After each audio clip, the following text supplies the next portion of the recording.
Welcome to your deep dive. Today we'll be taking a deep dive into Mustafa Suleyman's The Coming Wave. Oh, yeah. It seems like you are really interested in the future of technology. Absolutely. Especially with how AI and synthetic biology are going to, change everything. Yeah, definitely. We've got Suleyman's book, of course. Of course. And a bunch of other articles and research that you flagged. Right. So it seems like you're not just interested in the latest gadget. No. It's really about, the big picture. Yeah, the big picture. How this is going to transform the way we live and work. Totally. Even what it means to be human. Yeah. Suleyman, he doesn't really hold back. No, he doesn't. He's talking about this wave of technology being as impactful as, the steam engine or electricity. Right. He even uses this term, Homo technologicus. Yeah. To, emphasize how technology is part of who we are as, a species. Yeah. He uses the example of printing press. Oh, interesting. Back then it was mainly for religious texts, Right. but it ended up changing everything. Really? Literacy rates exploded, and that led to things like the Protestant Reformation.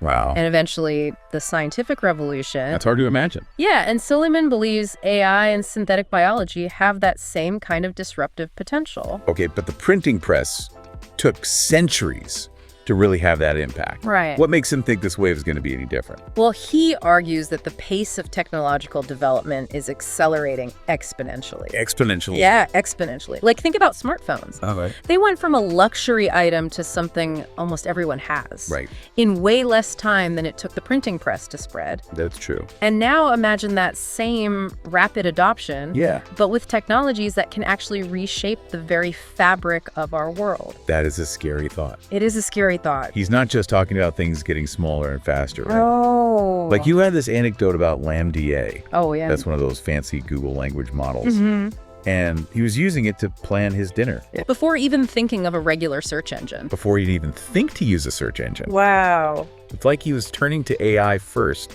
for everything. That's a perfect example of what he means by Homo technologicus. So we're becoming so intertwined with these technologies that they're starting to feel like extensions of ourselves. Right, and it's happening right now. It's not science fiction. It's not science fiction. This is happening. And the pace of development is only increasing. This is really happening faster than we realize. It is. He even mentions this thing called nano LLM. Oh, yeah. A language model that can basically spit out Shakespearean-sounding text. With 300 lines of code? 300 lines of code. Yeah, isn't that wild? That's crazy. The fact that AI is becoming so efficient and powerful, right, while also becoming more accessible, right, that's precisely what worries Suleyman. Okay, so it's a double-edged sword. It is a double-edged sword. He believes we need to start thinking about containing these technologies. Yes, before they become too widespread and potentially uncontrollable. That almost sounds like he wants to, hit the brakes on progress. Yeah, I can see why you'd say that. I mean, haven't most technological advancements been good for us in the long run? Yeah, that's a good point. He's not saying we should stop all progress. Okay. He is arguing for a more cautious approach. Okay. One that considers the risks and the benefits. That makes sense. He uses nuclear weapons as an example of partial containment. Wait, nuclear weapons? Yeah, I know what you're thinking. They're a bit different than a language model writing sonnets. Of course. Yeah. Of course. But his point is, okay, we were able to limit their spread through international agreements and the scary idea of mutually assured destruction. Right. Mandist. Exactly. So he's asking, can we apply these same principles to AI and synthetic biology? Okay, but AI and synthetic biology, they're so broad, you can't just lock them up in a vault. No, you can't. They're being developed everywhere for all sorts of purposes. That's true, and that's precisely what makes containment so difficult. I see. Take a deep learning system designed for, analyzing medical images. Right. That could be repurposed for something much worse, like controlling weapons. Oh, wow. So it could be used for bad. It's the dual-use nature of these technologies that really worries him. That's a good point. It's the dual-use nature of these technologies that keeps Suleyman up at night. Yeah, I can see why. It's a serious concern. It's not just the tech that's rapidly evolving, the geopolitical landscape is changing too. In ways that make containment even harder. Yeah, like way harder. You mean like the US and China competing for dominance Exactly. in AI and quantum computing? All of it, yeah. It feels like a new kind of arms race. Totally. It's all about tech superiority now. Yeah. Suleyman calls this uncontained asymmetry. Uncontained asymmetry. Yeah, it's the idea that like these technologies are shifting the balance of power, I see. and we don't know how it's going to play out. Right. It could be dangerous. It could be really dangerous. Like, how does he illustrate that? He highlights how China filed way more patents for quantum tech than the US. Really? How many more? Like twice as many. Wow. And that was just in like 4 years. So things are changing really quickly. Super quickly. But wait a second. Yeah. Isn't scientific progress driven by collaboration? Yeah, usually. Like the open exchange of ideas. Yeah. So how do we reconcile that with this competition between nations? That's a good question, and it's a tough one. Yeah. The very openness that allows for fast scientific advancement, Right. it also makes it harder to control. To control how they're used. Exactly. And then you've got the profit motive. Oh, yeah. Businesses want to make money. Trillions of dollars are being poured into these fields. Really? Trillions. Trillions with a T. So they just want to cash in on these breakthroughs. As fast as possible, yeah. So we've got this perfect storm brewing. Right, so. Rapid tech advancement. Yep. Geopolitical rivalry. Uh-huh. And this pursuit of profit. It's like a recipe for disaster. It feels like we're standing on the edge of something big.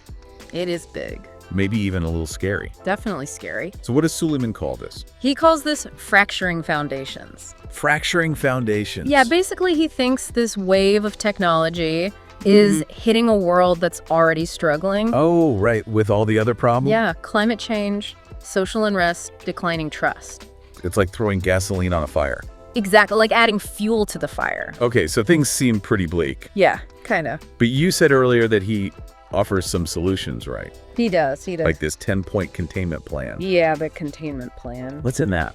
Well, it needs a collective effort from everyone, technologists, businesses, governments. All us, basically. All of us. He starts by calling for a shift in mindset. Okay, from what to what? From blame to shared responsibility. So we all have a role to play. Exactly. We're all stakeholders in this. Right. And we all need to shape the outcome. That makes sense. He also talks about the need for transparency. Especially when things go wrong. Especially when things go wrong. Right, like admitting mistakes. Exactly. It's like that saying, sunlight is the best disinfectant. Right, bring things out in the open. He uses the aviation industry as an example. Oh, interesting. When there's an accident or a near miss, the information is shared openly.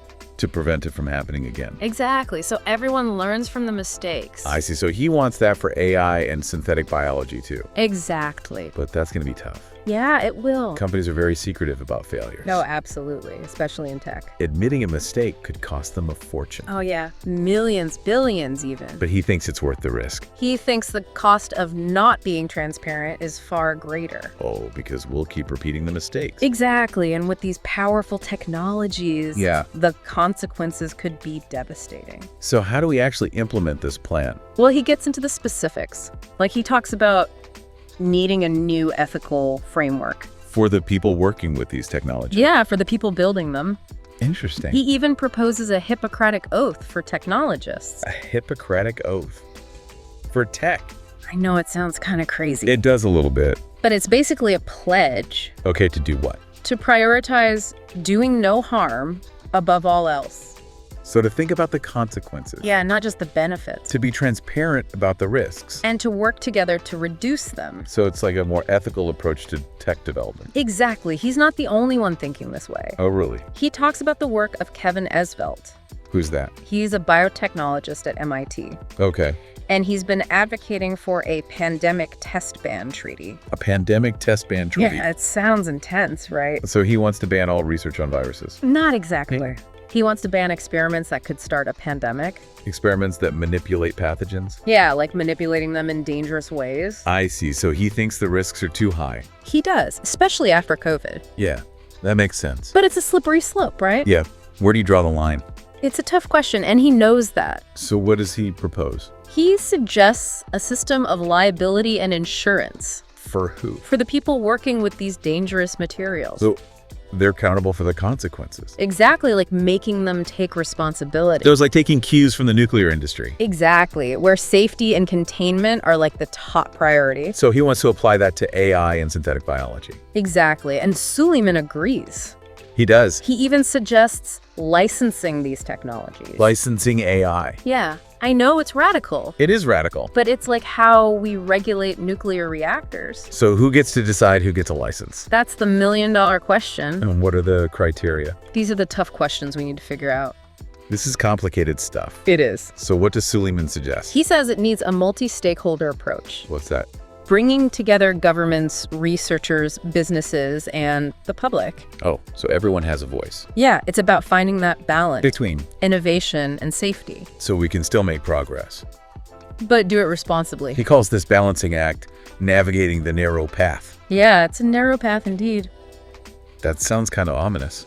It is. What are the dangers on either side of this path? Well, on one side, you've got catastrophic events like rogue AI systems or engineered pathogens escaping. Right, causing another pandemic. Exactly. And on the other side, Yeah. you've got societies of total surveillance and control. So our freedom is eroded.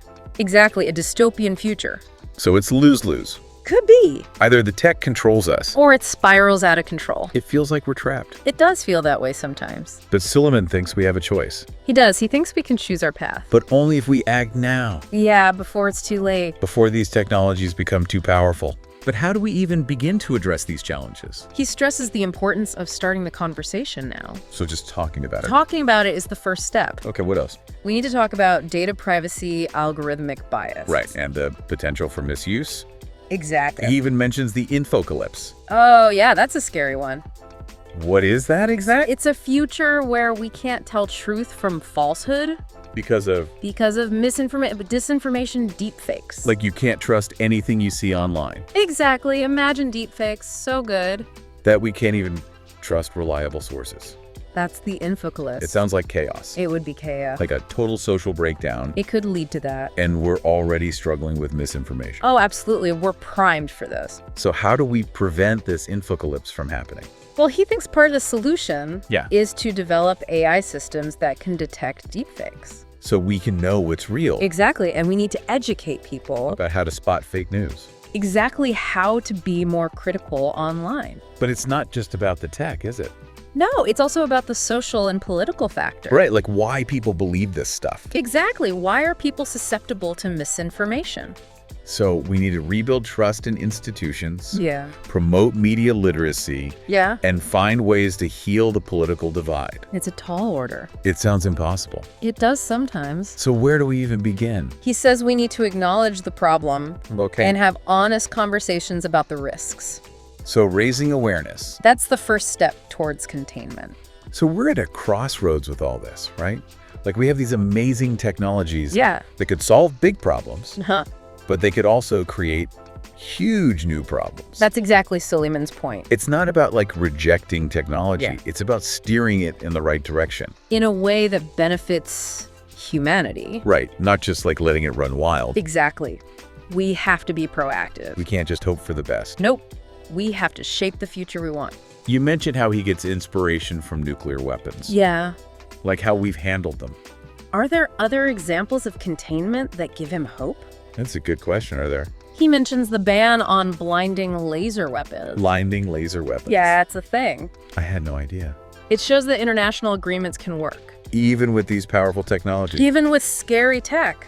It does give you some hope It does. that we could at least agree on some ground rules. Yeah, even when the world feels so divided. He also talks about needing more regulation, Yes, more oversight, even in democracies. even in democracies. That's a tough one. It is, especially for people who value freedom, Right, but he thinks it's necessary. to reduce the risks from these technologies. It's that balance again, isn't It it? always comes back to balance. Freedom versus security. What are we willing to give up to be safe? That's the question, isn't it? It's a tough one. And it's not just about governments, is it? No, Suleyman thinks businesses have a role to play too. a big role. So he's talking about corporate responsibility, Yes, going beyond just profits. thinking about the impact on society. Exactly. But how realistic is that? It's tough. Businesses are all about competition. And the bottom line, Can we expect them to be ethical when they're just trying to survive? it's a challenge, but he thinks it's possible To change business culture? to build a different kind of culture. Like how? He shares his own experience with DeepMind. The AI company he co-founded? Yeah, he tried to build ethical safeguards into it. Was it difficult? He faced resistance, Of course. but he showed it's possible. To prioritize safety without sacrificing innovation. Exactly. So it's not about stopping progress. No, it's about making sure progress serves humanity. Right. Not the other way around. We need to redefine success. For businesses and for society. It's a big shift. And it's not just up to companies and governments either, is it? No, Suleyman says individuals have a role to play too. or y'all do. It's not just about voting or buying ethical products. It's about being informed, Engaged. participating in shaping the future. It's a lot to take in, It is. but it's also empowering in a way. It is. We're not just passengers on this ride. We can steer the ship. This deep dive has been a real eye-opener. I'm glad. It's helped me see the world differently. That's what we were hoping for. The possibilities and the risks. They're both there. And that's the first step, isn't it? Awareness is the first step. We hope this deep dive has given you that. A foundation for understanding this stuff. But this is just the start of the conversation. What stood out to you? What questions do you have? Keep exploring, keep asking questions, keep the conversation going. This isn't just about the future of technology. It's about the future of humanity.